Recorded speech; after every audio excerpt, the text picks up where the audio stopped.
Okay students, এবার আমরা তোমাদের ট্রেনিং শুরু করব। সবাই তৈরি তো? ভিক্কি কোথায়? এখনো অবধি আসেনি এখানে। যখন দেখো তখনও লেট করে আসে। আজ আমি ওকে এমন পানিশমেন্ট দেব যে ও আর কোনোদিনই লেট হওয়ার সাহস করবে না। ভিকি!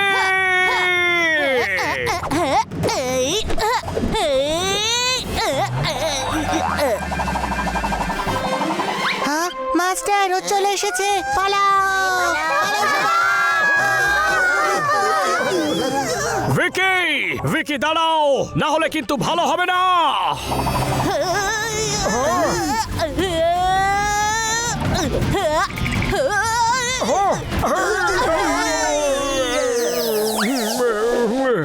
সরি মাস্টার, পাটা পিছলে গেল তাই নিজেকে আর আটকাতে পারলাম না। তোমার একেবারেই পা পিছলে যায়নি, তুমি এটা জেনে বুঝে করেছো। আর এরকম বদমাইশি তুমি এর আগেও করেছো ভিকি, কিন্তু আজ আমি তোমাকে এমন পানিশমেন্ট দেব যে। মোটু পাতলু, তোমাদের মাস্টার হিমনরেশ ডেকেছেন, বললেন যে কিছু আর্জেন্ট আছে। ওকে মাস্টার গুরুং। এখনকার মতো তুমি বেঁচে গেলে, কিন্তু তুমি পানিশমেন্ট পাবেই পাবে। আগে ফিরে আসি, তারপর তোমায় দেখছি। আরো একবার আপনাকে সরি বলছি মাস্টার।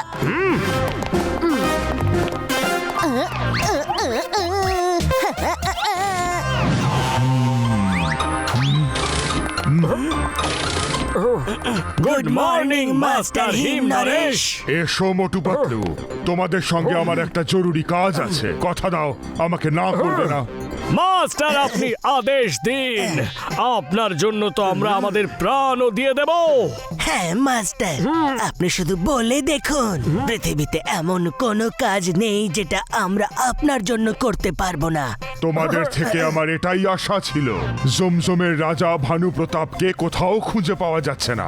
অনেক দিন হলো উনি নিরুদ্দেশ। যদি এক সপ্তাহের মধ্যে ওনার পুত্র কুমার বিক্রম প্রতাপ রাজপ্রাসাদে না পৌঁছন, তাহলে ওনার কাকা আকুমাকে রাজসিংহাসনে বসানো হবে। এতে আমাদের করণীয় কি?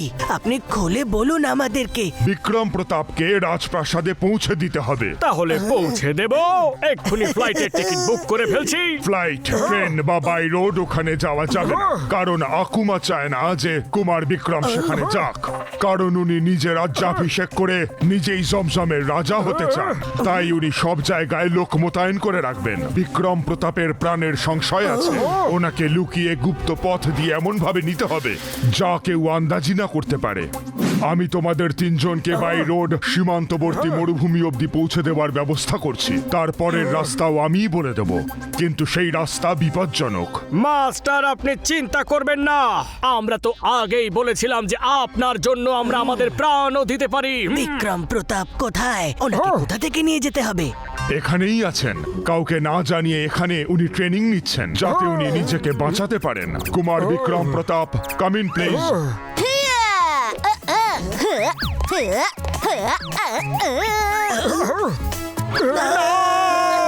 ওকে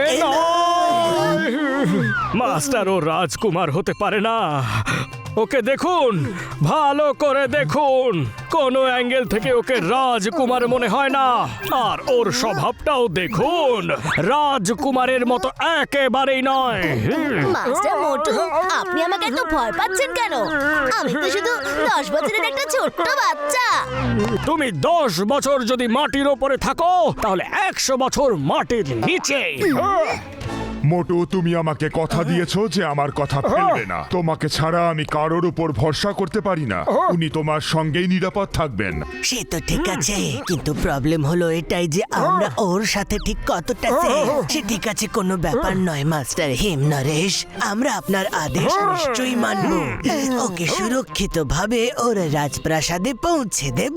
খুব ভালো, যাওয়ার প্রস্তুতি শুরু করে দাও। সেখানে কি করে পৌঁছবে বলছি। কুমার বিক্রম প্রতাপ, আপনি ওনাদের বেশি বিরক্ত করবেন না, ওকে?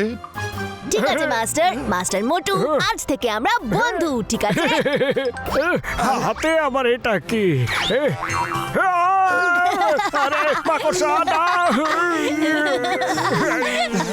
দেখলেন মাস্টার হিমনরেশ, এইভাবেও আমাদের সারা রাস্তায় বিরক্ত করবে। মাস্টার পাতলু, মাস্টার হেম নরেশ বলেছেন বেশি বিরক্ত না করতে, কিন্তু অল্প অল্প তো বিরক্ত আপনাদের করতেই পারি, না হলে এই সফরের মজা পাবেন না তো। মাস্টার মোটু, আপনি তো একটা মাকড়সা দেখেই ভয় পেয়ে গেলেন, তাহলে আমাকে কি করে হারাবেন? ওনার হাত থেকে কেউ বাঁচতে পারে না।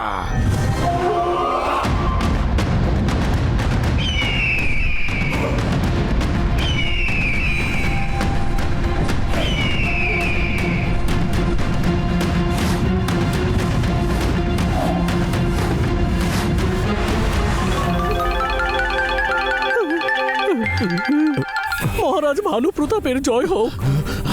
দেবরাজের সেনাপতিরা, তোমরা কি করে জানলে যে আকুমা আমাকে এখানে বন্দি করে রেখেছে? মহারাজ, আমি 30 বছর ধরে এই রাজপ্রাসাদে আছি। আমি জানতাম যে আপনাকে ঠিক কোথায় লুকিয়ে রাখা যেতে পারে। মহারাজ, আমাদের বেশিরভাগ সৈন্যরা আর মন্ত্রীরা ভয়ের চোটে আকুমার সঙ্গ দিচ্ছে, কিন্তু আপনি চিন্তা করবেন না, আপনি মুক্ত হলেই সবাই আপনার সঙ্গ দেবে। এত তাড়াহুড়োর কি আছে? আর কিছুদিন থেকে গেলে হতো না?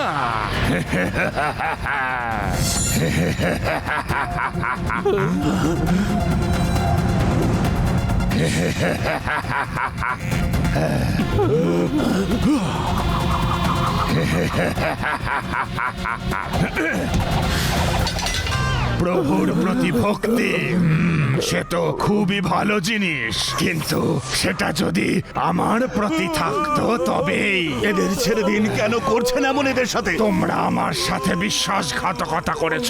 বিশ্বাসঘাতক আমার অনুমতি ছাড়াই চুপি চুপি মহারাজকে মুক্ত করতে এসেছ, তাই না? তার শাস্তি তো পেতেই হবে।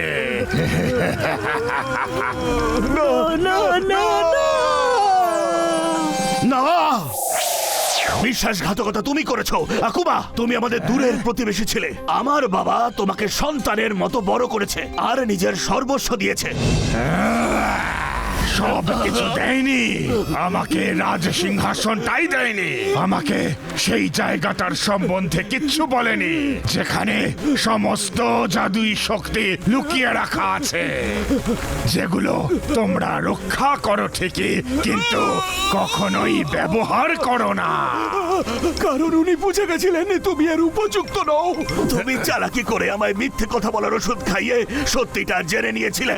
ওই জাদুর শক্তি কোথায় লুকোনো আছে, তাই তো আমাকে এখানে বন্দি করে তুমি ওই সব শক্তি নিজের করে নিয়েছো। সব কটা নয়, একটা বাকি আছে। একটা শক্তি যা তোমার ছেলে কুমার বিক্রম প্রতাপের মধ্যে আছে। যে কোনো রকম আঘাতকে সারিয়ে তোলার শক্তি।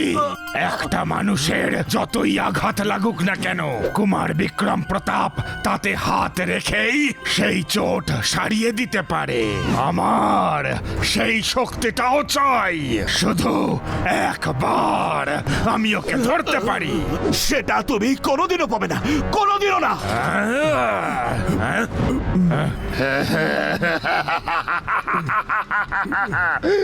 তোমার রাজপুত্রও এই আসছে। এবার আমি ওর ওই শক্তিটাও কেড়ে নেব, তারপর আমি অজেয় হয়ে যাব, অজেয়। তারপর এই পৃথিবীকে শাসন করব। আচ্ছা মহারাজ, এবার চলি তাহলে। কুমার বিক্রম প্রতাপকে স্বাগত জানানোর ব্যবস্থাও তো করতে হবে। যতক্ষণ প্রাণ আছে আনন্দ করো, পরে যেন বলো না যে আমি সুযোগ দেইনি। চলি। না না, ওকে ছেড়ে দাও, তোমার যা লাগবে নিয়ে নাও। Watch India's largest kids library only on Jio Hotstar. Download the app now.